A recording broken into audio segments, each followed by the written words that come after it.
Hi అండి అందరికీ welcome back to my channel Raji Kandila vlogs. ఈరోజైతే నేను మీకు ఒక మంచి హెల్దీ బ్రేక్ఫాస్ట్ రెసిపీ అయితే చూపిస్తానండి. అదేంటంటే కొంతమంది పిల్లలు అయితే డైరెక్ట్గా బీట్రూట్ క్యారెట్ జ్యూసులు తాగడానికి అయితే ఇష్టపడరు కదా. సో మా పిల్లలు కూడా అంతే అండి, అస్సలు ఇష్టపడరు. అందరి పిల్లలు అలానే ఉంటారనుకోండి. అలాంటి పిల్లలకి ఇది ఒక బెస్ట్ రెసిపీ అని చెప్పొచ్చు.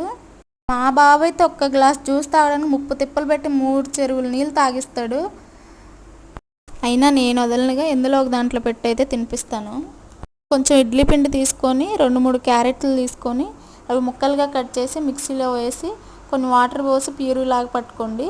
ఇప్పుడు ఆ ప్యూరీని ఇడ్లీ బ్యాటర్లో వేసి కలుపుకోండి. అంతే అండి, మన నార్మల్ ఇడ్లీ ఎలా వేసుకుంటామో అలా వేసి పెట్టేయడమే.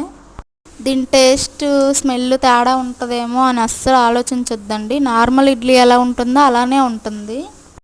కొంతమంది పిల్లలైతే కలర్కి టెంప్ట్ అవుతారు కదండి, అలాంటి పిల్లలకైతే ఈ రెసిపీ చాలా బాగా వర్కౌట్ అవుతుంది. ట్రై చేయండి ఒకసారి. ఇదండి ఇవాళ వీడియో. ఈ వీడియో కనుక మీకు నచ్చినట్లయితే ప్లీజ్ లైక్, షేర్, సబ్స్క్రైబ్.